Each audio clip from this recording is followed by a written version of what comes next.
কিছুদিন পর আষাঢ় মাস, রথযাত্রার দিন। আশ্রমে বিশেষ আয়োজন। ভগবান বিষ্ণুর দ্বাদশ যাত্রার শ্রেষ্ঠ যাত্রা রথযাত্রা। মাধবানন্দের ইচ্ছা ছিল অনেক, বড় রথ তৈরি করে সেই রথে কংসারী কৃষ্ণকে চড়িয়ে অজয়ের বন্যারোধী প্রশস্ত বাঁধটির ওপর রথযাত্রার অনুষ্ঠান করে। শুরু হোক মানুষের জীবনে নবীন যাত্রা। কিন্তু এতখানি করতে পারেননি। হেতমপুরের ফৌজদার হাতেম খাঁয়ের বিরোধিতার উদ্যোগের আভাস পেয়েছেন। ফৌজদার সন্দেহ করেছেন হাতেম খাঁ সন্দিগ্ধ প্রকৃতির লোক। তার উপর ইলামবাজারের দাস সরকার তার সন্দেহকে উগ্র করে তুলেছে, বিশেষ করে তার সেই বর্বর পুত্রটা। তার সঙ্গে আছে সেই বৈষ্ণবীর বিচিত্র ব্যবহার, সেটাও স্থানীয় লোকের ওপর কম প্রভাব বিস্তার করেনি। হাতেম খাঁ রাঘবানন্দ রায়ের বিদ্রোহ দমন করার পর থেকে অত্যন্ত ধর্মদ্বেষী হয়ে উঠেছে। রাজনগরের রাজা বাদিউজ্জমান খাঁ ভালো লোক, কিন্তু নিজের ফৌজদার এবং ভিন্ন ধর্মাবলম্বী প্রজাতে অনেক প্রভেদ। বিচারে ভুল হয়, ভুল না হলেও প্রতিকারে অনেক বাধা। এই তো সুজাউদ্দিনের মতো ধর্মে গোঁড়ামিহীন নবাব উড়িষ্যার জগন্নাথ ক্ষেত্রের ওপর তকি খাঁর জুলুমে কোনো প্রতিকার করতে পারেননি। তকি খাঁ অবশ্য সুজাউদ্দিনের পুত্র, কিন্তু পুত্র না হয়ে অন্য কেউ হলেও সম্ভবপর হতো না। তকি খাঁর জুলুমের জন্যে পুরুষোত্তমের রাজা জগন্নাথ দেবের বিগ্রহ নিয়ে চিল্কা হ্রদের অপর পারে যাওয়ার ব্যবস্থা করেছিলেন। ভাগ্যক্রমে তকি খাঁর অকাল মৃত্যু ঘটায় প্রতিকার সম্ভবপর হল। সুজাউদ্দিনের দ্বিতীয় জামাতা ঢাকা থেকে উড়িষ্যার নায়েব নাজিম হয়ে গিয়ে পুরুষোত্তমের রাজার সঙ্গে কথাবার্তা বলে জগন্নাথ দেবকে পুরীতেই রেখেছেন। সেটুকু নায়েব নাজিমের ধর্মের উদারতার জন্যেই শুধু নয়, জগন্নাথ দেব চিল্কার অপর পারে গেলে যাত্রীর অভাবে উড়িষ্যার সমৃদ্ধির হানি ঘটত, নবাবী রাজস্বে ঘাটতি হতো। নূতন নায়েব নাজিমের বিষয়বুদ্ধি তীক্ষ্ণ, মূল কারণ সেইটাই। অনেক বিবেচনা করে মাধবানন্দ আশ্রমের পর্ব পার্বণের সমারোহ, আশ্রমের প্রসাদ চেষ্টাকে সংযত করেছেন, বিশেষ করে সমারোহের দিকটা। সমারোহের ধ্বনি, বর্ণচ্ছটা এসব বড় উচ্চ। এগুলি লোককে শুধু মুগ্ধ করে না, ক্ষেত্র বিশেষে শঙ্কিত করে, ঈর্ষান্বিত করে। তবুও যাত্রী কম হয়নি, প্রায় 1000 খানেক লোক সমবেত হয়েছিল। আকাশ মেঘাচ্ছন্ন। রথের দিন বর্ষণটা এদেশে প্রবাদ সম্মত, বৃষ্টি নাকি হতেই হয়, প্রবল হোক বা না হোক 2-1 পশলা হবেই। তবুও এসেছে লোকজন ভিড় করে। রথে ভগবানকে দেখবে, মহাপুণ্য হবে, প্রসাদ পাবে। উৎসব সমারোহ, বাদ্য ভাণ্ড, ধ্বজা পতাকা এসব বেশি না করলেও মাধবানন্দ অন্ন মহোৎসবের দিকটা এতটুকু খর্ব করেননি। দেশে অন্ন প্রচুর। কিছুদিন আগেও টাকায় 8 মণ চাল ছিল, এখনো টাকায় 7 মণ, কিন্তু তবুও অন্নাভাব আছে। উদয়াস্ত পরিশ্রম করে 5 গণ্ডা করি অর্থাৎ একটা পয়সা উপার্জন করাও অত্যন্ত কঠিন। কিছুদিন আগেই মুর্শিদাবাদের এক বেগম পথে ভিক্ষুকদের দেখে প্রশ্ন করেছিলেন, হতভাগ্যেরা কি 2 বেলা পেট পুরে পোলাও খেতেও পায় না? নবাব বলেছিলেন, না, মধ্যে মধ্যে উপবাসও করতে হয়। সম্ভবত বেগম বিস্ময়ে হতবাক হয়ে স্বামীর দিকে তাকিয়েছিলেন।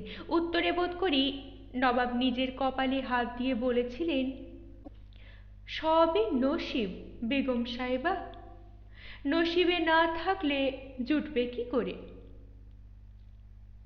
বেলা দুপ্রহরের পর রথ চলল। তারপর আরম্ভ হলো অন্ন মহোৎসব। হরিধ্বনি দিয়ে বসে গেল প্রসাদ প্রার্থী অন্ন ভিক্ষুর দল। বড় সমারোহ, পেট পুড়ে অন্ন, কাঁচা কলাইয়ের ডাল, দুটো ব্যঞ্জন, তার উপর গুড়ের পায়েস এবং গুড়ের মন্ডা। হরি হরি বল, হরিধ্বনি আকাশ স্পর্শ করেছে। ওদিকে সংকীর্তন চলছে। রাত্রি নামল, মশাল জেলে দেওয়া হলো। তখনও দরিদ্র ভগবানের ভোগ চলছে। মাধবানন্দ পরিশ্রান্ত শরীরে আশ্রমের মধ্যে প্রবেশ করলেন। অন্ধকারের মধ্যে থেকে কে ডাকলে, প্রভু। কে? অন্ধকার থেকে বেরিয়ে সামনে এসে দাঁড়ালো কয় বৈরাগী। কয়, আশ্রমে কে রয়েছে? এসে দাঁড়ালো একজন তরুণ শিষ্য।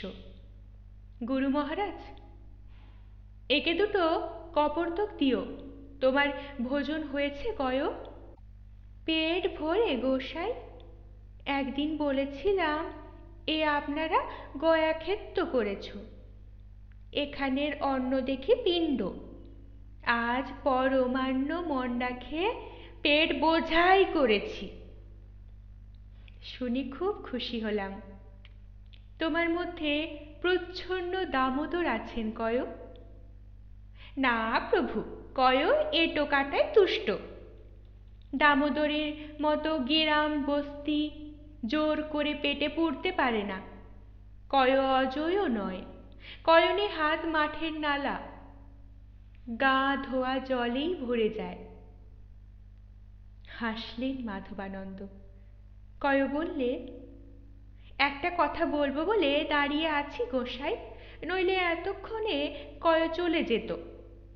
খাওয়া হলে কয় দাঁড়ায় না। কথা? ও, সেই পাথরটিকার সন্ধান পেয়েছ বুঝি? না গোসাই। তবে?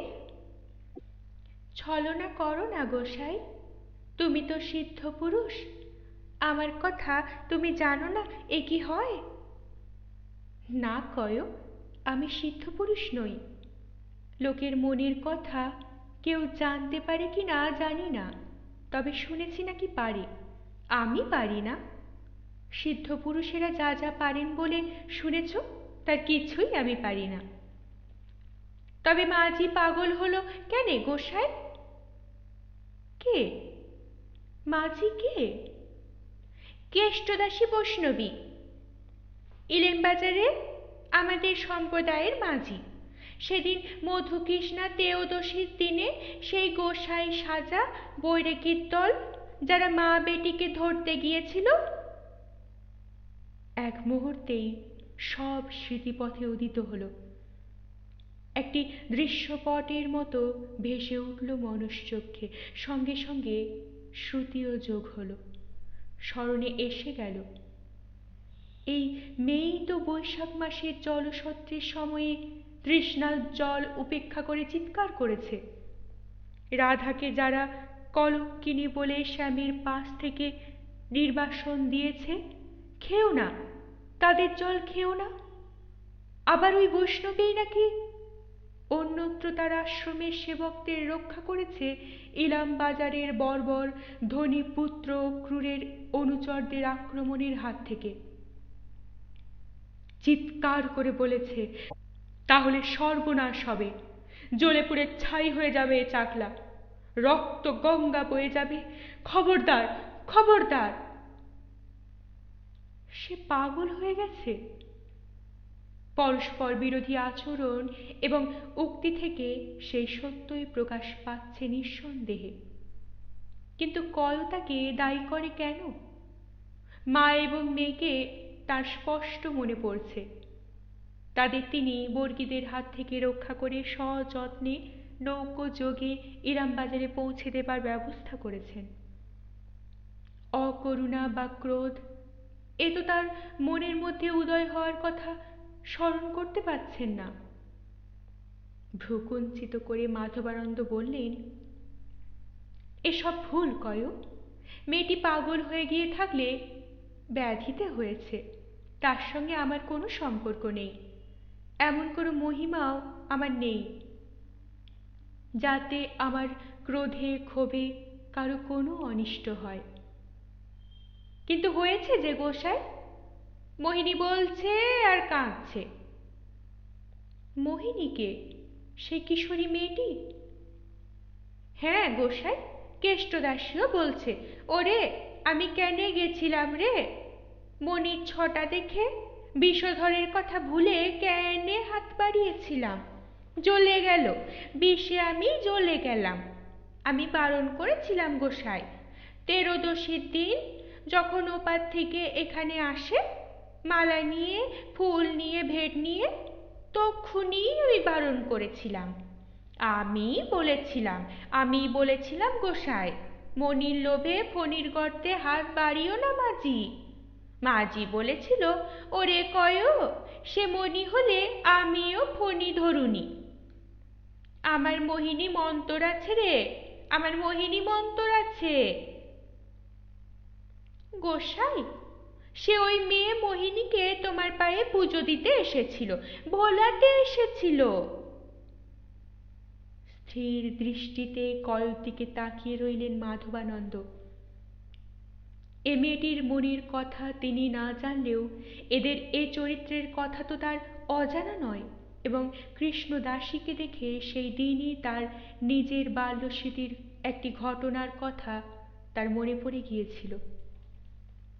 দৃষ্টি দেখে ভয় পেল কয়। সভয়ে মিনতি করে বললেন, আমার ওপর রাগ করেছ গোসাই? না, কিন্তু এসব কথা আমি শুনে কি করব? কেন বলছো? তোমার করুণার জন্যে গোসাই, তোমার মনের অজান্তে তোমার রাগ।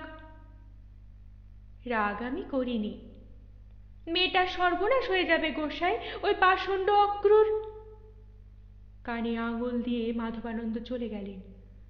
কয় কিছুক্ষণ একলা দাঁড়িয়ে রইল, তারপর একটা দীর্ঘ নিঃশ্বাস ফেলে আপন মনেই বললে, বরাত, সবে বরাত।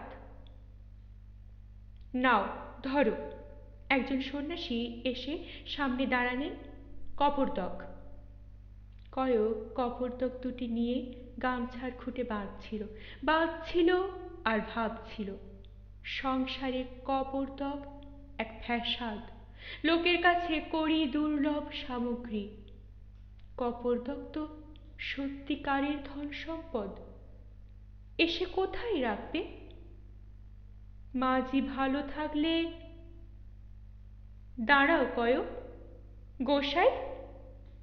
হ্যাঁ, তুমি এটি নিয়ে যাও, সেই নীলাটি। লোকে জানলে যে আমার গলা কেটে দেবে গোসাই, আমি রাখবো কোথা? এক কাজ করো, এটি নিয়ে তুমি হেতমপুরের হাফেজ খাঁয়ের সঙ্গে দেখা করো। এ রত্নটি যদি তাদের হয় তবে পেলে খুশি হবেন। তখন যদি তুমি ওই মেয়েটিকে বর্বর অক্রুরের হাত থেকে বাঁচাবার জন্য সাহায্য চাও তবে নিশ্চয়ই পাবে। যদি তাদের নাও হয় কয়, তা হলেও এটি নজরানা দিয়ে সাহায্য চাইলেও পারো। নীলাটি কয়র হাতে দিয়ে মাধবানন্দ নিঃশব্দে গিয়ে আশ্রম কক্ষে প্রবেশ করলেন। কয় অগত্যা ফিরল। হতভাগিনী মাঝি, হতভাগিনী মাঝির পরিত্রাণের আর কোনো উপায় নেই।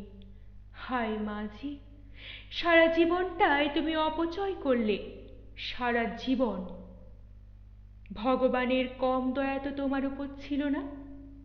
তোমার শ্বশুর প্রেম দাসের এত বড় সিদ্ধপাঠের মহিমা তুমি পেয়েছ? সিদ্ধি তোমার হাতের মুঠোয় ছিল, সে ফেলে দিয়ে তুমি। আহ, সহ্য শক্তি তোমার একেবারে নেই। দেবতা গোসাই মানো না তুমি। সেদিন, অর্থাৎ ওই সন্ন্যাসীদের হাঙ্গামার দিন, মাধবানন্দ ওদের মা মেয়েকে নৌকো করে ইলামবাজার পৌঁছে দেবার ব্যবস্থা করেছিলেন। নৌকোয় সারাক্ষণ কেষ্টদাসী যেন পাথরের মতো বসেছিল। মোহিনী মায়ের দিকে তাকিয়ে তার দৃষ্টি রেখে বার কয়েকেই মৃদুস্বরে মাকে ডেকেছিল, মা, মা, মা গো। কিন্তু কেষ্টদাসী উত্তর দেয়নি, পলকও পড়েনি তার চোখে। ইলামবাজারের ঘাটে নেমে মাটির ওপর দাঁড়িয়ে যেন প্রথম তার সচেতনতা ফিরেছিল। চোখে একটা আগুনের ঝলক যেন দপ করে জ্বলে উঠল। ঘাটে নেমে অজয়ের ওপারের দিকে তাকিয়ে কঠিন কণ্ঠে নিম্নস্বরে বললে, আমরা এত পাপী, এমন অচ্ছুত! তোমার পা ছুলে তোমার শরীরে জ্বালা ধরত, তোমার পায়ের রং কালো হয়ে যেত, তোমার পুণ্যের এত অহংকার!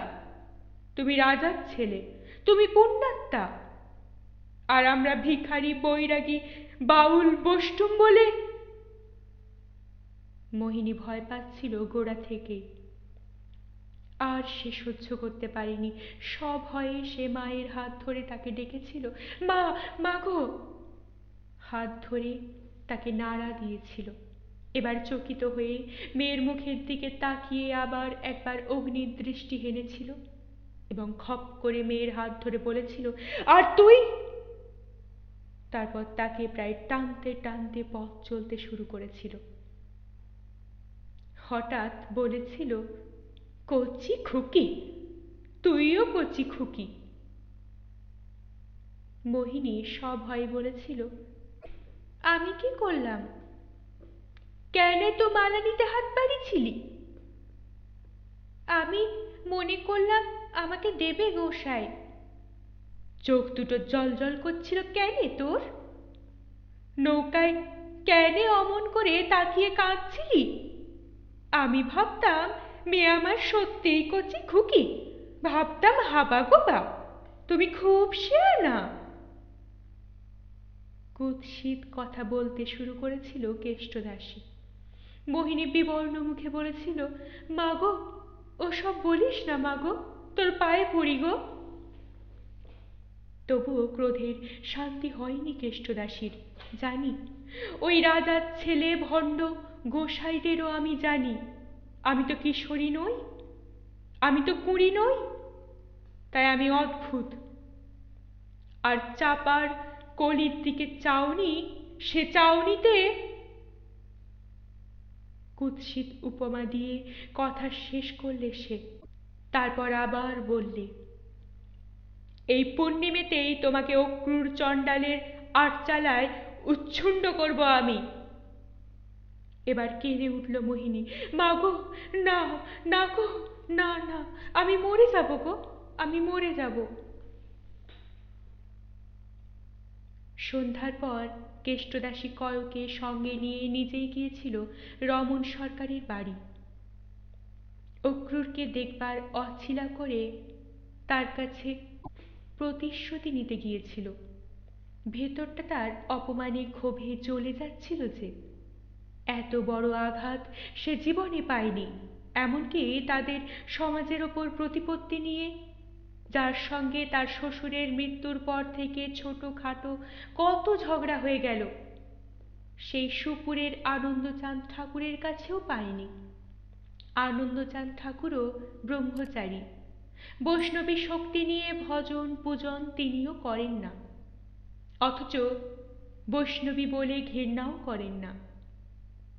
ঠাকুরের সাধন সে এক বিচিত্র ভাবের সাধনা। তিনি বৃন্দার মতো স্নেহ করেন, শ্রদ্ধা করেন বৈষ্ণবীদের। ঠাকুরও মহৎ বংশের ছেলে, নিজে আজ রাজা বিশেষ লোক। তার বাড়িতেও যুগল বিগ্রহ আছে, শিষ্য সেবকদের সংখ্যা নেই। তাছাড়া নিঃসন্তান বৈষ্ণবদের সম্পত্তির তিনি উত্তরাধিকারী, সিদ্ধায় পাওয়া সিদ্ধ পুরুষ, খুষ্টিকুড়ির পীরতুল্য সিদ্ধ পুরুষ হযরত হোসেন সাহেব একবার আনন্দ ঠাকুরের শক্তি পরীক্ষার জন্য বাঘের পিঠে চড়ে দেখা করতে এসেছিলেন। সঙ্গে উপঢৌকন এনেছিলেন সোনার থালায় সুন্দর খাঞ্চিপোষে ঢেকে হিন্দুর নিষিদ্ধ মাংস। আনন্দ ঠাকুর তখন একটা ভাঙা পাঁচিলের উপর বসে কাজকর্ম করছিলেন। হযরত বাঘের পিঠে সুপুরের প্রান্তে উপস্থিত হতেই ঠাকুর পাঁচিলকে বললেন, চলো। পাঁচিল চলতে লাগলো, এসে হাজির হলো গ্রামে ঢোকবার প্রবেশ পথে। হযরত অবাক হলেন, তার আর সাহস ছিল না হিন্দুর নিষিদ্ধ মাংস উপঢৌকন দিতে। কিন্তু ঠাকুর বললেন, ও কি হযরত, আমার জন্যে এমন সমাদর করে উপঢৌকন এনে আমাকে না দিয়ে আপনি লুকোচ্ছেন কেন? না না না, দিন দিন বলে থালাখানি প্রায় কেড়ে নিয়ে খাঞ্চিপোষ খুলে ফেললেন। সে অবাক কথা, সাধারণ মানুষ ছাড়। হযরত সাহেবই অবাক হয়ে গেলেন। থালায় মাংস কোথায়? মাংস নেই, তার পরিবর্তে হয়েছে সদ্য ফোটা এক রাশি লাল পদ্ম পুষ্প। তার গন্ধে চারিপাশে মৌমাছি এসে জমতে লাগলো। এমন আনন্দ ঠাকুরের কাছে নবীন গোসাই তুমি? তোমার এত অহংকার?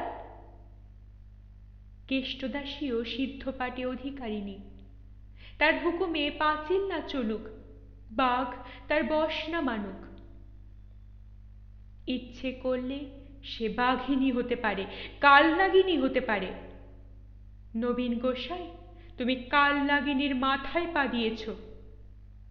লখাইয়ের রূপ দেখে বিমোহিত হয়েও কালনাগিনী লাথি খেয়ে আক্ষেপ করে চন্দ্র সূর্য সাক্ষী রেখে দংশন করেছিল।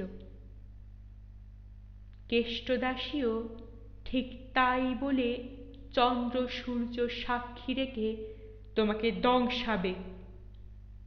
সাক্ষী থেকো চন্দ্র সূর্য। পা ভেঙে অক্রুর বিছানায় শুয়ে ষাঁড়ের মতো চিৎকার করছিল।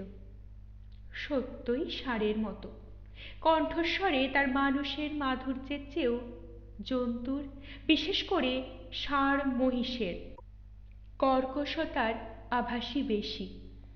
যন্ত্রণার অভিব্যক্তির সঙ্গে তখনও পশুর মতো ক্রোধের প্রকাশ সমানে চলেছে। অকারণে, এই কারণে যে ক্রোধের যারা লক্ষ্য তারা যখন বহুদূরে, ছদ্মবেশী বর্গী সন্ন্যাসীরা তখন অন্তত বনে বনে 10-12 ক্রোশ পথ নিঃসন্দেহে অতিক্রম করে চলে গেছে। বিছানায় পড়ে অক্রূর তাদেরই ক্রুদ্ধ কণ্ঠে কুৎসিত ভাষায় গালিগালাজ করে চলেছে এবং মধ্যে মধ্যে পশুর মতোই নিজের ভাঙা পাটাকে খামচে ধরতে চেষ্টা করছে। শালার পা! ওহ!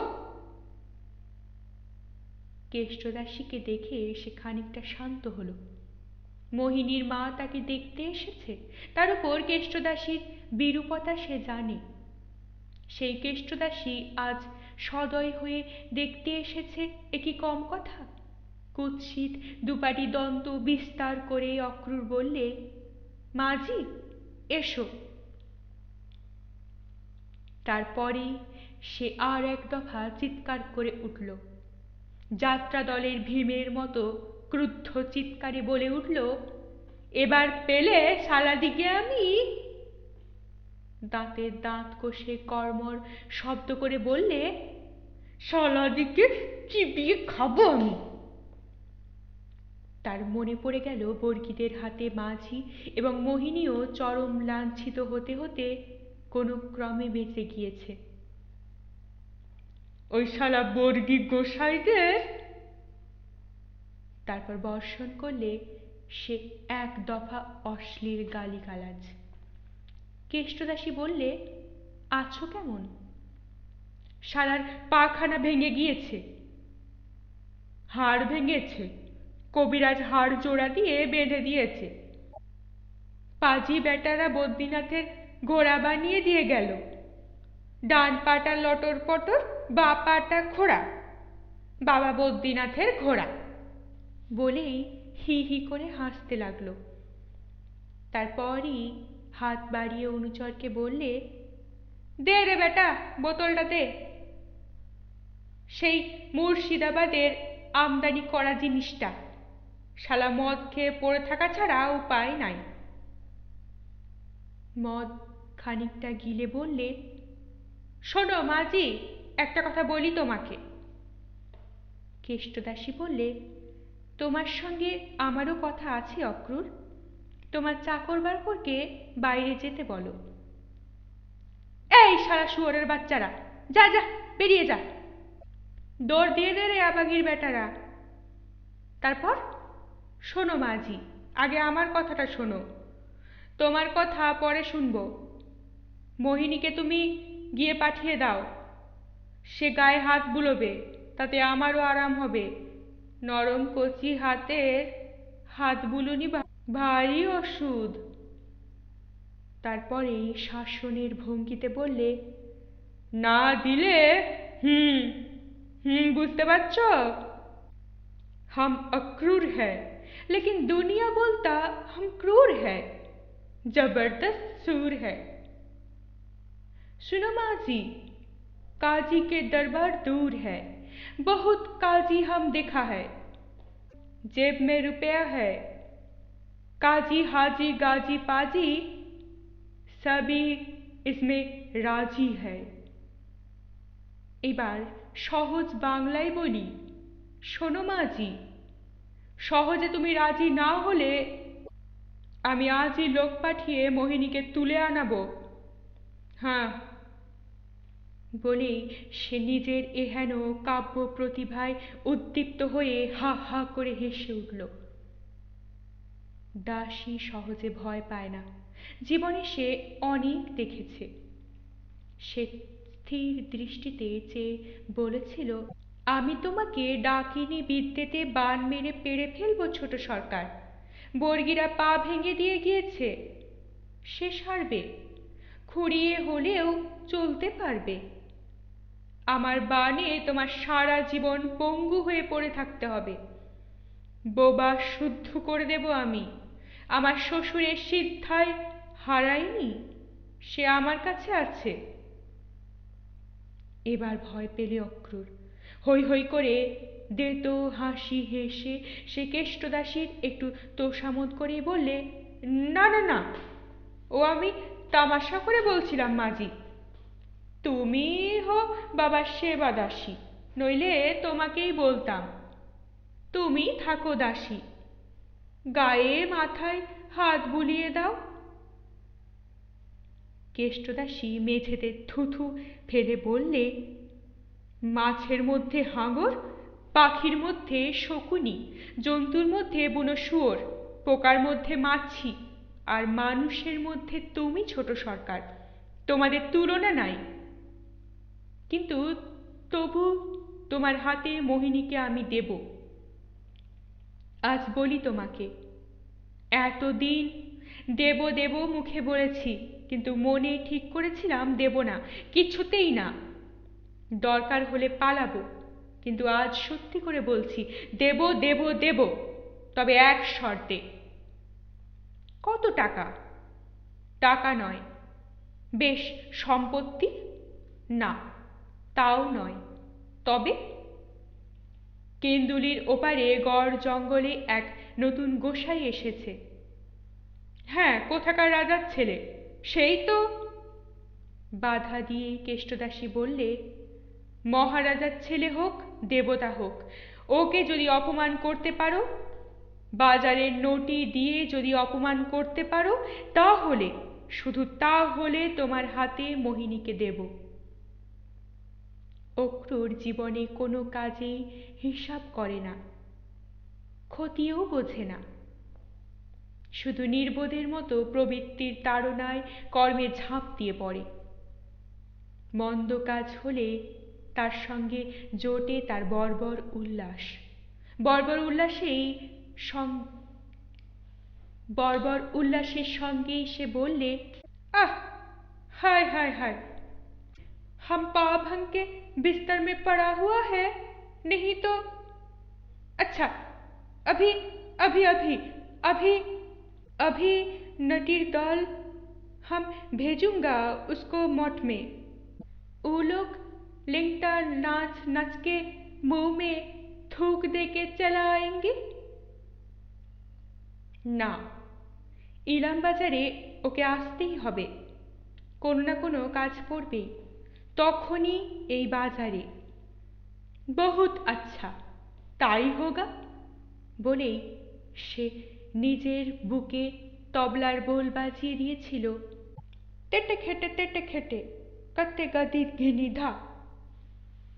হঠাৎ কিন্তু তবলা বাজানো বন্ধ করে কেষ্টদাসীর দিকে সবিস্ময়ে চেয়ে বলেছিল, কিন্তু মাজি কি, ওই গোসাই তো তোমাদের আজ বর্গীদের হাত থেকে বাঁচিয়েছে? হ্যাঁ, বাঁচিয়েছে, তবে তোমার কি মনে কিন্তু হচ্ছে অক্রুর?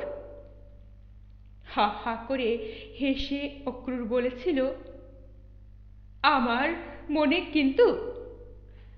আমি পড়ে গেলে ওই গোসাই আমার হাত ধরে তুলতে এসেছিল, আমি গাল দিয়ে তার মুখে থুথু দিয়েছি। আমার কথা নয়, তোমার কথা। তোমার হলো কি? সে আমাদের অপমান করেছে অক্রুর, আমি তার শোধ চাই। এই শোধ যে নেবে তাকেই দেব আমি মোহিনী। কি অপমান করেছে? অপমান তো ক্যা গো? হি হি করে হেসে উঠল অক্রুর। বলি, মতলব নিয়ে গিয়েছিল বুঝি? পকড়াবার মতলব? কঠিন দৃষ্টিতে অক্রুরের দিকে তাকিয়ে কেষ্টদাসী বলেছিল, সে তুমি বুঝবে না অক্রুর, তবে এইটি জেনে রাখো, সে থাকতে মোহিনীকে তুমি পাবে না। আমি তাকে পাকড়াতে পারি বা নাই পারি, সে পাকড়েছে আমার বেটিকে। হারামজাদি মজেছে অক্রুর। বলেই চলে এসেছিল কেষ্টদাসী। কয় বাইরে বসে প্রায় সকল কথাই শুনেছিল। সে বলেছিল মোহিনীকে, বলেছিল, মোহিনী তুই সাবধান হ, তুই বরং ওই মাধব দাসের সঙ্গে পালিয়ে যা, তোর মা তোকে জবাই করবে রে। মোহিনী ভয়ে ফুঁপিয়ে কেঁদে উঠেছিল। কয় জীবনে কাউকে কখনো সান্ত্বনা দেয়নি, দিতে পারে না। তার নিজের কোনো ভাবনা নেই বলে তার ভয়ও নেই। ভয় যে পথে আছে সে পথে সে হাঁটেই না। ভূত প্রেত পিশাচের ভয় তার নেই, কারণ তাদের সে ভক্তি করে প্রণাম করে। সাপের ভয় সে করে না, কারণ সে সাপ ধরতে পারে। সাপের ওঝা জলকে সে ভয় করে না, কারণ সে সাঁতার দিতে পারে কুমিরের মতো। ভয় করে আগুনকে, ভয় করে ঝড়কে, আর ভয় করে মানুষকে। মানুষের মধ্যে বিশেষ করে সাধু সন্ন্যাসী সিদ্ধ পুরুষদের আর রাজপুরুষদের আর ডাকাতদের। সিদ্ধ পুরুষদের প্রণাম করে তাদের এড়িয়ে চলে, রাজপুরুষদের ত্রিসীমানায় হাঁটে না। ডাকাতদের সীমানা এড়াবার জন্য দুটি কপোর্দক সে নিজের কাছে রাখতে চায় না। কাজেই তার দুঃখ নেই, কারোর কাছ থেকে তার সান্ত্বনার প্রয়োজন হয় না। সে কারোর কাছ থেকে সান্ত্বনা বাক্য শোনেনি। অপরের দুঃখে শোকে সে কখনো কাছে যায় না। কেউ কাঁদলে দূরে দাঁড়িয়ে শোনে, বেশি দুঃখ অনুভব করলে সেখান থেকে পালিয়ে এসে নদীর ধারে বা বনের কোনো গাছতলায় চুপ করে বসে থাকে। বাক্য সে খুঁজে পায় না। সেদিন কিন্তু কয়মোহিনীর কান্না দেখে দুঃখ অনুভব করেও পালিয়ে যায়নি। সান্ত্বনা দিয়ে বলেছিল, ভয় কি মোহিনী, কাঁদিস না, আমি তোকে বলছি। আমি বেঁচে থাকতে ওই অক্রুর অসুরকে তোর গা ছুঁতে আমি দেব না। মোহিনী তার হাত দুটি ধরে বলেছিল, তাহলে কয়, তুই ওপারের গোসাইকে বলে আয়, গোসাই যেন ইলেম বাজারে না আসে। পায়ে ধরে বলিস কয়, গোসাই এসো না, এসো না, ইলামবাজারে তুমি এসো না। ওই অক্রূরকে তুমি জানো না, সে ভয়ঙ্কর, সে রাক্ষস, সে সব পারে। কিন্তু কি কি কি দেখছিস কয়ো? কথা হচ্ছিল খিড়কির দিকের ফুলবাগিচার মালতী লতার কুঞ্জটার মধ্যে। স্থানটা বেশ আড়াল। কয়ো হঠাৎ উঠোনের দিকে দৃষ্টি নিবদ্ধ করে যেন শক্ত কাঠ হয়ে গিয়েছিল। ভয় পেয়েছে কিছু দেখে। মোহিনী তাই প্রশ্ন করেছিল, কি কি কি কয়ো? আঙুল দিয়ে দেখিয়ে দিয়েছিল কয়ো উঠোনের ও মাথাটা। উন্মাদিনীর মতো ঘুরছে কেষ্টদাসী, চুল এলিয়ে পড়েছে, গায়ের কাপড় মাটিতে লুটোচ্ছে, আকাশের দিক মুখ করে সে ঘুরছে। ফিস ফিস করে কয়ো বললে, বাট বইছে বোধ হয়। বাট বওয়া ডাকিনী বিদ্যার অঙ্গ, প্রেমদাস বাবাজির বষ্টমী। মোহিনীর পিতামহী ছিল কামরূপের মেয়ে। বাবাজি গিয়েছিল মণিপুর, সেখান থেকে ফেরার সময় নিয়ে এসেছিল বষ্টমীকে। লোকে বলে, কেষ্টদাসীও বলে, শাশুড়ি ডাকিনী বিদ্যা একটি কৌটোয় পুরে রেখে গিয়েছিল। সেই কৌটো খোলার সঙ্গে সঙ্গে সে বিদ্যা কেষ্টদাসীর আয়ত্ত হয়ে গিয়েছে। প্রেমদাস বাবাজির সিদ্ধায়, সেও নাকি ডাকিনী সিদ্ধির সিদ্ধায়। সে সিদ্ধায় আছে আগ্রার গৌরাঙ্গ বিগ্রহের আইনকে আশ্রয় করে।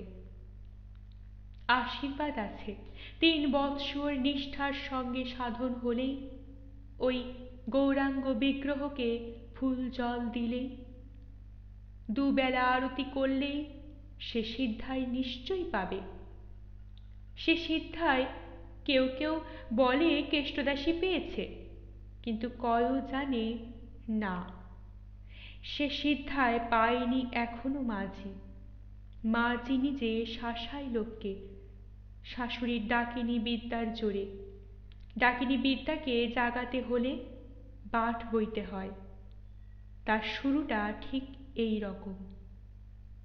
এরপর গভীর রাত্রে চারিদিক নিশুতি হলে মাঝি মাথা নিচু করে পা ওপরের দিকে তুলে হাতের ওপর হেঁটে বেড়াবে। সারা অঙ্গে এক গাছি সুতো বলতে কিছু থাকবে না। সে সময় কেউ যদি সামনে আসে, তবে সঙ্গে সঙ্গে সে চিৎকার করে জ্ঞান হারিয়ে পড়ে যাবে এবং তাতেই হবে তার সুনিশ্চিত মৃত্যু। মোহিনী সভয়ে অস্ফুট চিৎকার করে উঠেছিল। কয়ও তার হাতখানা মুখে চাপা দিয়ে বলেছিল, চুপ, আয়, ঘরে আয়, ও দেখতে নাই, পালিয়ে আয়। সারাটা রাত্রি মোহিনী আতঙ্কে অভিভূত হয়ে মাটির মূর্তির মতো বসেছিল। তখন বোধ হয় শেষ রাত্রি, কারণ তখন চাঁদ উঠেছে। কৃষ্ণপক্ষের ত্রয়োদশীর রাত্রির চাঁদ। 24 দণ্ড পার হয়ে গেছে। একটা কাতর আর্তনাদ শুনে মোহিনী চমকে শিউরে উঠেছিল। এ আমি কি করলাম, এ আমি কি করলাম? তারপর শব্দ উঠেছিল যেন প্রহারের শব্দ। কেউ যেন কাউকে প্রহার করছে।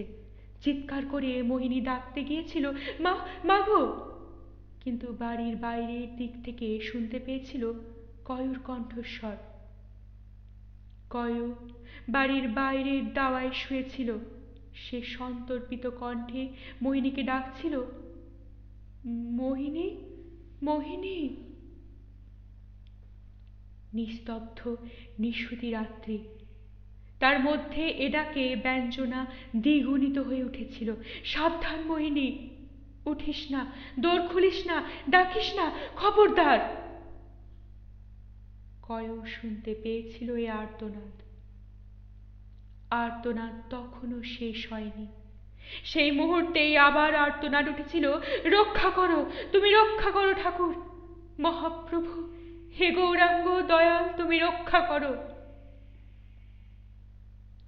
সকালে উঠে মোহিনী সন্তর্পণে দরজা খুলে বাইরে এসে উঠোনের চারিদিক চেয়ে দেখেও মাকে দেখতে পায়নি, কিন্তু নিচে নেমে আসতেও তার ভরসা হয়নি। কয় একটা গাছের উপর চড়ে তারই একটা ডাল বেয়ে অন্য একটা গাছের ডাল বেয়ে পরপর কয়েকটা গাছ অতিক্রম করে এসে নেমেছিল বাড়ির মধ্যে। এ বিদ্যাতে কয় বানরের চেয়েও পটু, কাঠবিড়ালির মতো। তারই সাহসে নেমে এসে মোহিনী মাকে আবিষ্কার করেছিল। কেষ্টদাসী পড়েছিল ঠাকুর ঘরে বিগ্রহের সম্মুখে, সে অঘরে ঘুমোচ্ছে। সে ঘুম ভেঙেছিল কাসর ঘণ্টার শব্দে, ও পাড়ার মন্দিরে মঙ্গলারতি হচ্ছে। সেই শব্দে ঘুম ভেঙে কেষ্টদাসী উঠে বসেছিল। কেষ্টদাসীর চোখ দুটি তখনও যেন লাল হয়ে উঠেছে। ঘুম ভেঙে উঠেও সে স্তব্ধ হয়ে বসেছিল, চোখে নিষ্পলক দৃষ্টি। মা, মা গো, অনেক সাহস সঞ্চয় করে ডেকেছিল মোহিনী। কন্যার দিকে সেই নিষ্পলক দৃষ্টি ফিরিয়ে তাকিয়েছিল কেষ্টদাসী। মা, মা। এবার গায়ে হাত দিয়েছিল মোহিনী। কেষ্টদাসী দুই হাত বাড়িয়ে মেয়েকে বুকে জাপটে ধরে যেন আপন মনেই বলে উঠেছিল, না না না, দেব না, আমি দেব না। কয় বাইরে নীরবে দাঁড়িয়েছিল। সে তখন বলেছিল, মাঝি, তোমার এ চেহারা মোহিনী সহ্য করতে পারবে না মাঝি। তুমি তোমার সিদ্ধায় রূপ সামলাও মাঝি। কয়, হ্যাঁ মাঝি।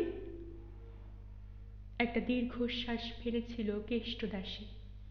ওঠো, চান করো, প্রভুর আরতি করো, বাল্যভোগ দাও, প্রসাদ লাও। দেরি করো না মাঝি, এখনই পাড়া ঘরের সকলে আসবে, বাউলরা আসবে গান গাইতে।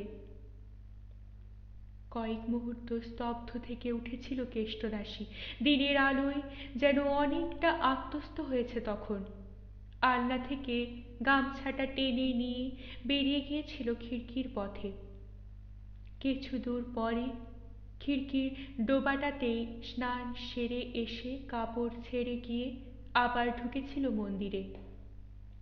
তারপর সে পুজো, তার অদ্ভুত পূজা। এ পূজারিণী কেষ্টদাসী যেন নতুন কেষ্টদাসী। সে পুরনো মানুষই নয়। খাওয়া ভুলে, ঘর সংসার সব ভুলে প্রায় সারাদিন সে পূজাই করেছিল। পান দক্তা পর্যন্ত খায়নি। খেয়েছিল শুধু বার কয়েক ছোট কলকেতে বড় তামাক। অবসর সময়ে ভাম হয়েই বসেছিল। সন্ধ্যার সময় মোহিনী ভয় পেয়ে কয়কে বলেছিল, আবার যে রাত নামলো কয়, আজ যে অমাবস্যে। কয় বলেছিল, চুপ করে থাক মোহিনী, চুপ করে ঘরে বসে থাক, এর উপায় নাই। কেন এমন হলো কয়? বুঝতে পারছি না মোহিনী, বুঝতে পারছি না। ওর সব যেন ওলট পালট হয়ে গিয়েছে মনে লাগছে। এ তো বাট বাওয়ার মতো লাগছে না। ডাকিনী বিদ্যে জাগা তো নয় এ। ঠিক এই সময়ই কেষ্টদাসীর তীব্র ক্রুদ্ধ চিৎকারে শান্ত আখড়াটির সন্ধ্যার অন্ধকারাচ্ছন্ন বিষণ্ণ মৌন পরিবেশটি চিরে যেন ফালি ফালি হয়ে গিয়েছিল। ভালো লাগলে অবশ্যই লাইক করবেন, শেয়ার করবেন। পরবর্তী পর্বে চোখ রাখতে চ্যানেলটিকে অবশ্যই সাবস্ক্রাইব করবেন ও প্রতিটি পর্ব মিস না করার জন্য বেল আইকনটি প্রেস করবেন। আপনাদের অভিমত কমেন্ট বক্সে অবশ্যই জানাবেন। অনেক ধন্যবাদ। নমস্কার।